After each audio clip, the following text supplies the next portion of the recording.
The moment that second image surfaced, everything changed, because this time it wasn't just about what people could see, it was about what was hiding behind it, buried in the digital shadows, invisible to the naked eye, but screaming louder than any public statement ever could. Suddenly, whispers turned into alarms. Screenshots spread like wildfire. People weren't just staring at the picture anymore, they were dissecting it, ripping it apart layer by layer, asking one chilling question over and over again: why would a simple family photo carry unexplained metadata that didn't match the story everyone had been told? And the most shocking part wasn't the image itself. It was Harry's reaction, because insiders say he didn't just notice it. He scrambled, he panicked, he moved fast, and that alone told everyone this wasn't just another harmless rumor. Do you make, Tom, of these accusations that Harry is using his children to, well, as a weapon, I guess, against his family? Very much my motive. I tried to find out the truth.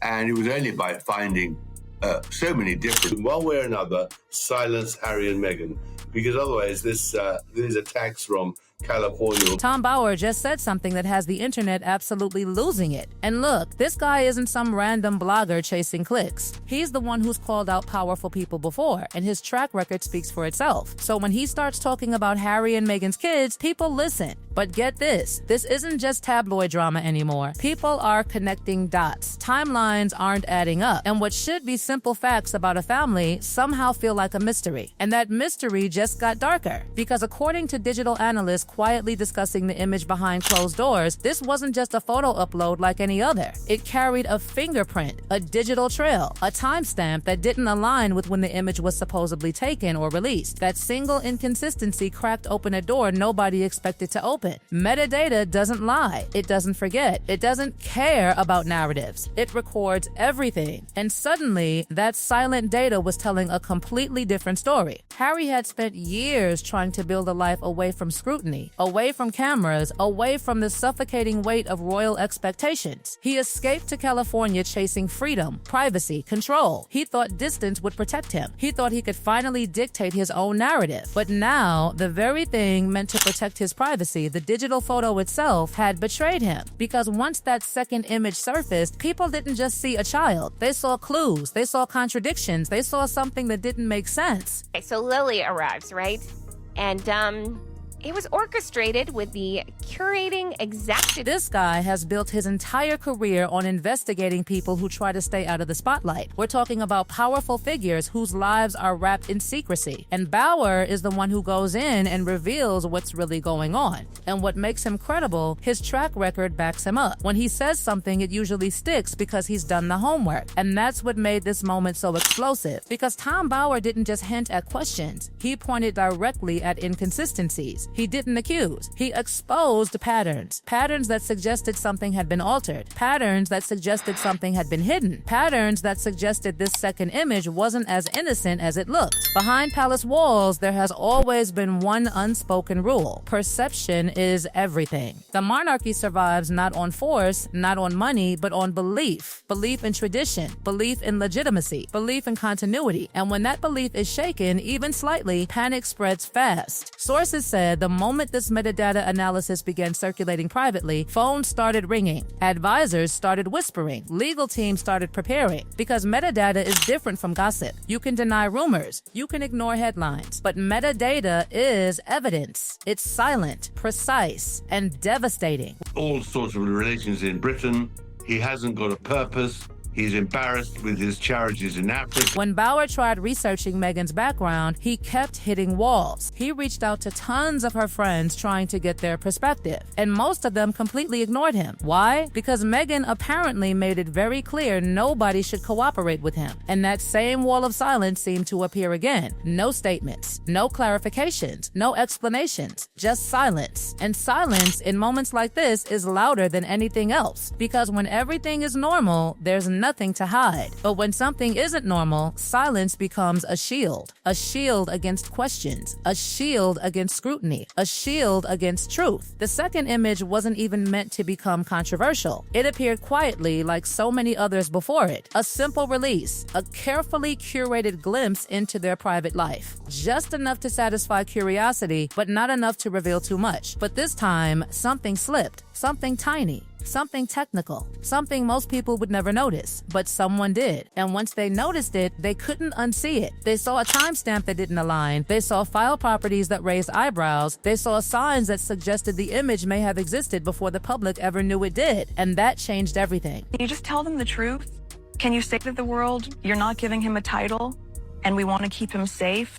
Timelines that should be straightforward somehow aren't. Medical details that would typically be shared, they're barely there. Public records that should match up, they seem off. And it's not just Bauer noticing this stuff. People online have been connecting dots for a while now, because once people start connecting dots, they don't stop. They dig deeper. They ask harder questions. They notice patterns others missed. And what they began to see painted a picture Harry never wanted anyone to see, because Harry had built his identity around protecting his family, protecting his children, protecting their privacy from the very machine that destroyed his mother. But now that protection was unraveling, not because of paparazzi, not because of tabloids, but because of data. Cold, unforgiving data. Sources close to the situation say Harry didn't just dismiss the discovery, he took it seriously. He demanded answers. He wanted to know how this happened, who had access, who released it, who analyzed it. Because this wasn't just embarrassing, it was dangerous. Dangerous to his narrative, dangerous to his credibility, dangerous to the carefully constructed image he had spent years building. And for the first time since leaving the royal family, he couldn't control the story anymore. Because metadata doesn't care about control. It just tells the truth. And the truth was beginning to leak out. The worst part wasn't the discovery itself, it was the timing. Because this second image didn't surface in isolation. It surfaced at a moment when Harry was already standing on fragile ground, emotionally exposed, financially dependent on public perception, and deeply invested in maintaining the narrative that he had escaped manipulation, escaped secrecy, escaped the machinery of royal image control. And now, suddenly, he found himself facing something eerily familiar, a narrative spiraling beyond his control, driven not by palace courtiers, but by digital evidence that didn't answer to anyone. An insider said the shift in Harry's demeanor was immediate, not gradual. Not subtle, immediate. He began monitoring everything, every mention, every breakdown, every analysis, because the second image wasn't just another photo. It was a crack in the armor, a hairline fracture that threatened to spread. And once fractures appear, they never stay small. Sources close to Montecito describe a man pacing late at night, unable to switch off, unable to stop thinking about how something so small, a few lines of invisible metadata, could cause something so big. Because metadata doesn't just reveal when a photo was taken, it reveals history.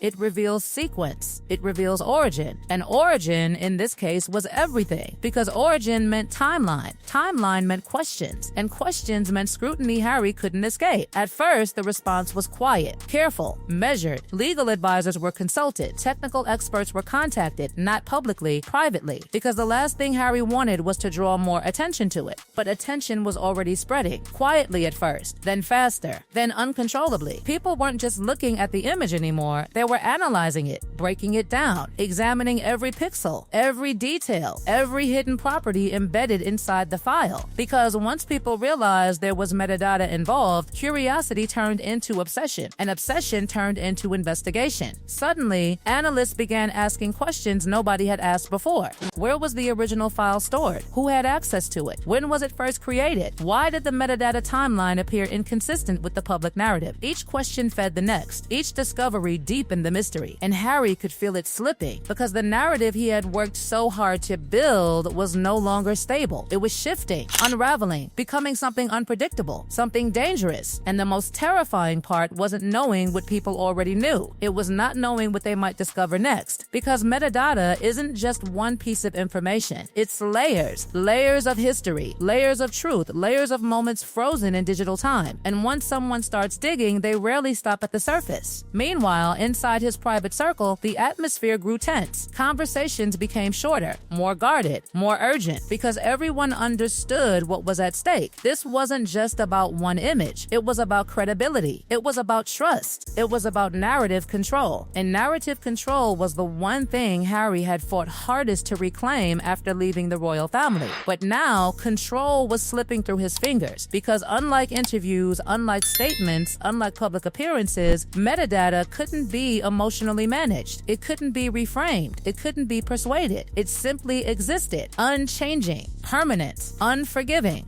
And that permanence terrified him because permanence meant exposure. It meant that whatever truth was buried inside that image wasn't temporary. It wasn't forgettable. It was permanent. And permanence in the digital age is unstoppable. Some insiders claim Harry's frustration wasn't just about the image itself, it was about betrayal. Because metadata doesn't appear out of nowhere. It exists because someone created the file. Someone handled it. Someone saved it. Someone released it. And that meant someone somewhere had access. Someone somewhere had control. Someone somewhere had the power to expose it. And that realization changed everything. Trust became fragile. Paranoia crept in. Questions turned inward because the threat wasn't external anymore. It was internal, digital, invisible, and impossible to confront directly. Meanwhile, the public reaction continued to intensify because people sensed something was wrong. They sensed hesitation. They sensed avoidance. They sensed fear. And fear always attracts attention because when powerful people appear afraid, people want to know why. They want to know what triggered it. They want to know what truth lies beneath it. And the second image became more than a photo. It became a symbol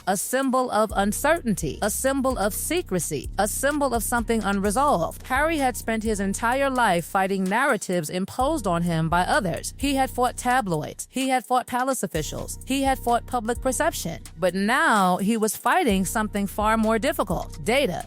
Cold, emotionless, factual data. And data doesn't negotiate. It doesn't care about reputation. It doesn't care about emotion. It doesn't care about protection. It only records. And recording is forever. Because once something is recorded digitally, it never truly disappears. It lingers. It waits. It exists quietly until someone finds it. And someone had found it. That second image had changed everything. It had transformed curiosity into suspicion. Suspicion into investigation. Investigation into pressure. And pressure into panic, because Harry wasn't just protecting an image anymore, he was protecting a narrative that was beginning to fracture, and fractures once formed never truly heal. They spread, they deepen, they expose what lies beneath. Now Harry faces a choice: ignore it and hope it fades, or confront it and risk exposing more. But the problem is, neither option guarantees safety, because the digital world never forgets. And metadata never lies. And somewhere, buried inside that second image, lies a truth that refuses to stay hidden. A truth that has already begun reshaping everything. And Harry knows it, because this time, it isn't the palace watching him. It isn't the tabloids watching him. It isn't even the public watching him. It's the data. Silent, patient, permanent, watching, waiting, and refusing to disappear.